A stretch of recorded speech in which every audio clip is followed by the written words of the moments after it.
Assalamualaikum warahmatullahi wabarakatuh. Terakhir Ustaz, bagaimana menyikapi orang menghina ulama dan agama kita di medsos, sosmed? Apakah harus kita balas? Balas. Yang kuliah di Saintek, buatkan video balasan. Yang pandai buat meme gambar, buatkan. Tapi dengan tetap menjaga wajadilhum billati hiya ahsan, dengan cara yang santun, yang baik. Kalau berhenti orang yang benar menunjukkan kebenaran, aku khawatir orang batil merasa benar. Kata Sayyidina Ali, aku tak khawatir dunia ini hak batil. Dari dulu hak batil sudah ada. Ada Kabil, ada Habil, ada Musa, ada Fir'aun, ada Ibrahim, ada Namrus, ada Muhammad, ada Abu Lahab. Yang aku khawatirkan orang yang benar diam sehingga orang batil merasa benar. Ini yang terjadi sekarang. Orang yang benar diam, yang batil merasa benar.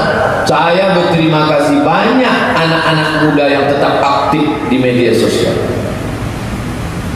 Dia buat Sunan Kalijodo, dibuatnya gambar mengimbangi si kafir-kafir. Orang kafir, orang liberal, videonya mantap-mantap, kameranya mahal. Kenapa? Duit luar biasa, bahkan pakai tim. Makanya Al-Mukarram As-Sayyid Al-Habib Rizik membuat tim cyber army, cyber internet, sosial media, army, tentara. Tak lagi pakai panah, tak lagi pakai tombak.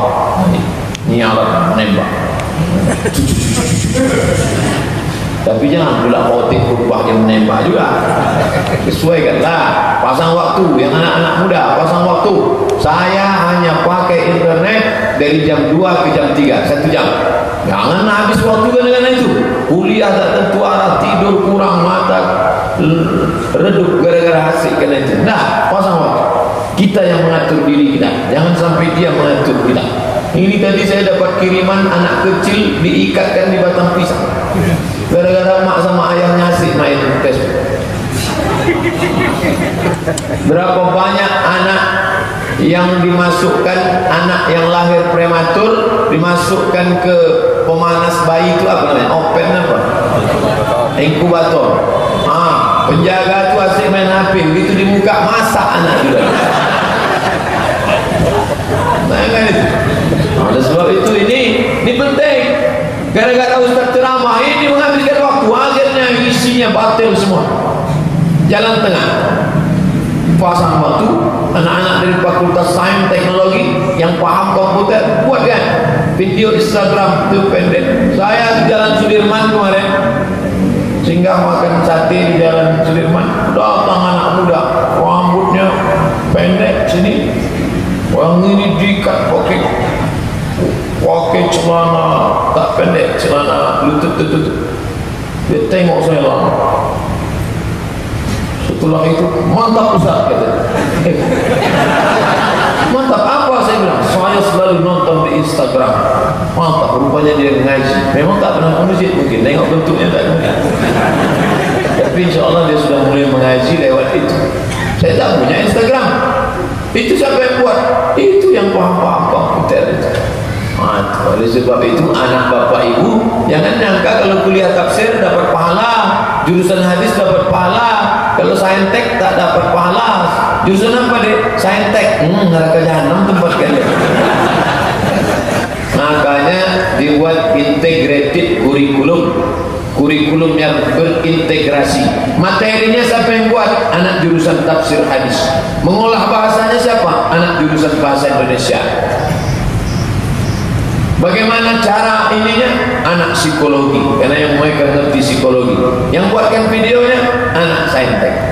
Pemeran-pemerannya anak ekonomi. Anak ekonomi itu kan banyak ganteng-ganteng, cantik-cantik. Pakai cadar. Apa gunanya cantik pakai cadar? Pokoknya dibuat tampilan video yang menarik, jangan mengumbar aurat, bertarung di dunia alam maya. Nah, ini penting. Kakek kami menghibahkan rumah kepada 3 cucunya. Pesan rumah itu jangan dijual, dipakai saja. oleh cucu yang belum punya rumah. Tapi sekarang cucu-cucu sudah mapan dan kakek kami sudah meninggal. Bolehkah rumah itu dijual?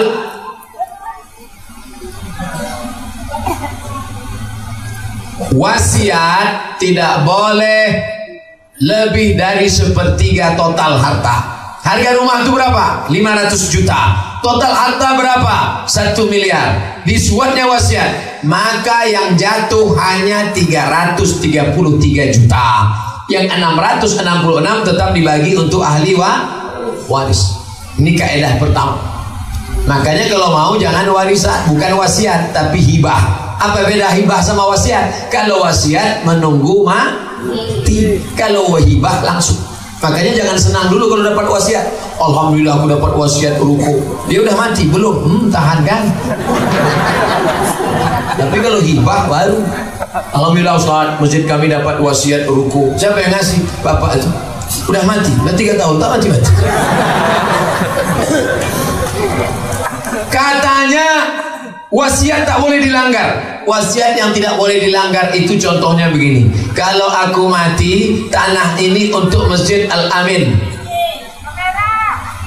Kalau aku mati, ruko itu masjid itu baru, tak boleh. Tapi kalau masalah nanti kalau aku mati, tolong kuburkan di tepi Sungai Siak, di bawah pohon yang rindang, diembus angin sepoi-sepoi. Itu tidak perlu dilaksanakan. Makanya wasiat itu ada yang wajib, wasiat itu ada yang haram, wasiat itu ada yang makruh, wasiat itu ada yang mubah. Nah, wasiat tak boleh menjual rumah tadi, apakah wajib ditunaikan? Tidak perlu ditunaikan kalau sudah mapan. Cucu-cucu sudah mapan, maka kalian jual. Boleh kalian jual. Tapi yang tidak boleh itu, ini wasiat untuk cucu, tiba-tiba dibatalkan. Itu tak boleh. Sekarang 3 cucu itu mapan secara ekonomi, mau kalian jual, maka hukum menjualnya mubah, boleh. Yang selama ini kami sholat Jumat di satu masjid, kemudian setelah ada perbedaan politik, mereka mendirikan sholat Jumat di tempat lain. Jaraknya lebih kurang 50 meter dari masjid yang lama. Apa hukum sholat mereka Pak Ustadz? Mendirikan masjid tidak boleh kalau masjid ini tidak penuh. Tapi kalau penuh tak sanggup menampung, maka berdekat-dekatan masjid boleh. Contoh di Al-Azhar Kairo, Mesir. Iko Masjid Al-Azhar, iko Masjid Husain.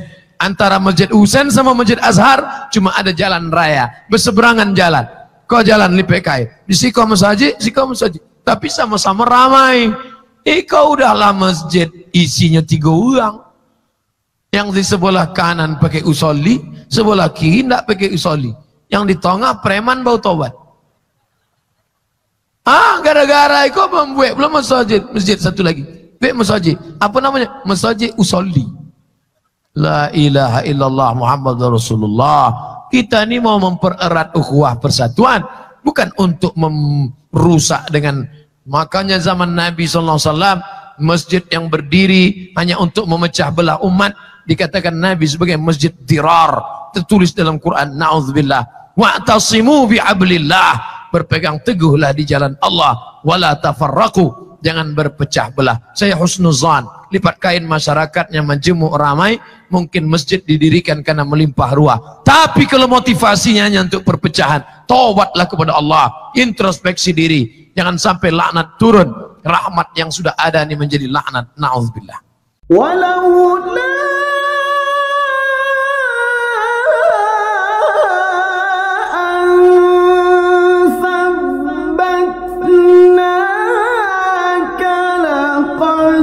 كدت تتركا